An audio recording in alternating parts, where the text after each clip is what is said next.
Sir कि आपने वक्त दिया। आज मैं समझता हूँ कि इस प्रोग्राम पे रूहानी तौर पे अल्लामा इकबाल की खसूसी तवज्जो हो रही है। जितने भी यहाँ पे लोग आए तो उनका जो कलाम था उसके अंदर इतना असर होगा कि रूहानी हलावत एक महसूस हो रही थी।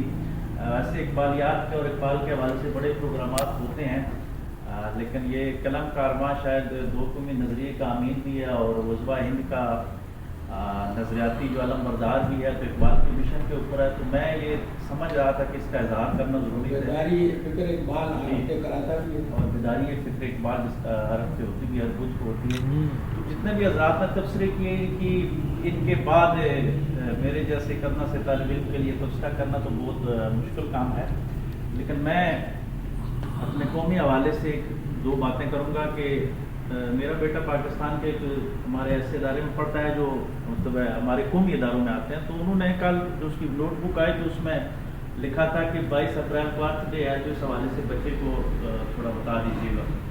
तो मैंने उसकी डायरी का पिछला सफ़ा देखा कि 21 अप्रैल भी गुजरा है, तो उसमें नहीं लिखा हुआ था 22 अप्रैल क्या है जी। तो मैं सोच में पड़ गया कि चले बाकी इदारों को छोड़ें, जो हमारे कम अज़ कम कौमी इदारे हैं जिन्होंने इकबाल की तस्वीरें लगा के उसी पे फ़ौरन बेच भी रहे हैं, लिख दिए सारा कुछ, तो कम अज़ कम वो तो इकबाल के साथ इतनी ज़्यादती ना करते। 21 अप्रैल जब हम छोटे थे तो हमारे दौर में बाकायदा मनाया जाता था, इकबाल की बरसी मनाई जा रही थी, लेकिन अब वो कम ही कलम का की तरह हो जा गए, अवामी तौर पर ख़त्म हो गई।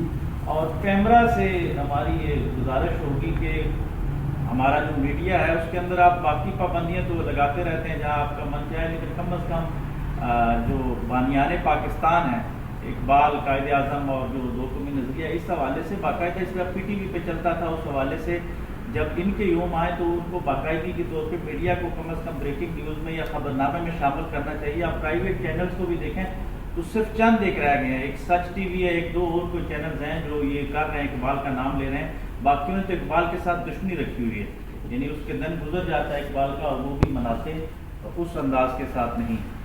फिर जिन लोगों ने छुट्टी ख़त्म की तो छुट्टी चलो 21 अप्रैल की ख़त्म करने के बाद फिर 9 नवंबर पे भी आ गए और इकबाल की जुम्मे पैदाइश की छुट्टी भी ख़त्म हुई। तो इसके पीछे देखा जाए बजाय चले जो नज़रियाती लोग होते हैं वो तो बड़ों को याद रखते हैं, लेकिन आप देखें इस तरह अल्ताफ़ हुसैन आली का जिक्र हुआ, अकबर अलाहाबादी का हुआ, तो उनके योम नहीं मनाए जा रहे किसी भी सतह पर। मैं नहीं कहता कि उनकी छुट्टी होनी चाहिए, लेकिन अवाम में आज टिकटॉक के ज़माने में वो ख़त्म हो गए।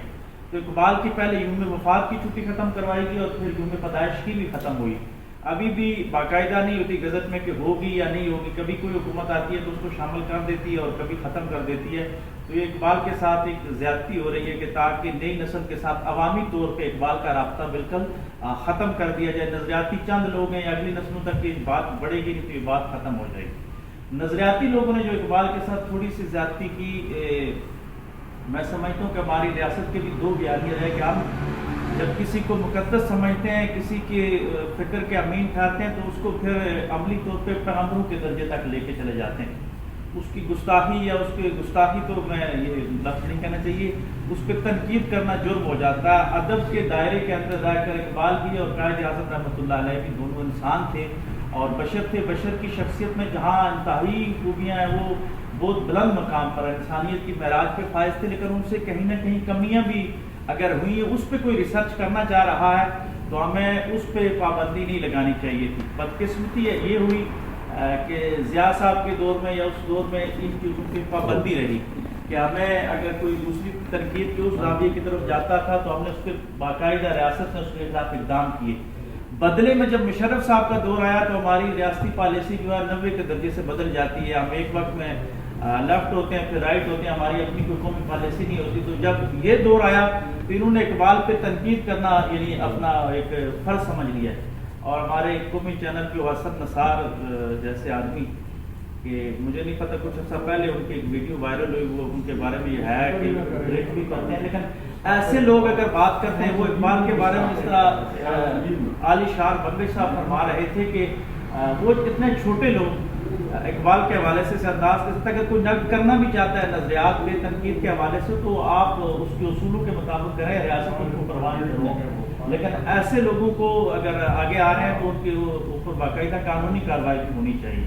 और फिर تو کرتے کیا ہر کامیاب مرد کے پیچھے کا ہاتھ ہوتا ہے. ہمیں اس حوالے سے بھی باتیں کرنی چاہیے ضرور کہ اقبال معاشی طور پہ ساری زندگی بڑے پریشان رہے. اگر ان کی دیکھی جائے حالات ایسے تھے کہ کبھی حالات اچھے ہو جاتے تھے اور کبھی دوسری سائڈ میں بھی ہو جاتے تھے. بہت غربت تھا کہ ایک وقت ایسا آیا کہ علامہ نے ریاست بھوپال یا ریاست باولپور کا جو تھا ہمارے مسلم عمران اقبال کے بڑے عاشق تھے اور ان کے جو دربار میں باقاعدہ نوکری کی آفر ہوئی, جو اٹارنی جنرل ہی آپ کہہ سکتے ہیں ان ریاستوں کا, اور اقبال بننے کے لیے تیار ہو گئے. 100% حالات ایسے تھے. لیکن عطیہ فیضی نے اس حد تک ضد کی کہ عطیہ فیضی نے کہا کہ اگر آپ اس ریاست کے ساتھ آپ نے نوکری کی تو میں آپ کے ساتھ فکری تعلق اپنا منقطع کر دوں. تو اس یعنی ایموشنلی طور پہ اقبال کو روکا اور اقبال رک گئے.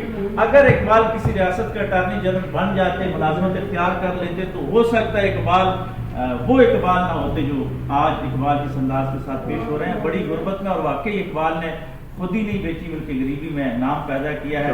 اللہ تبارک و تعالیٰ میں اقبال کے عاشقوں میں شامل فرمائے اور بڑی گزراتی عمل کرنے کی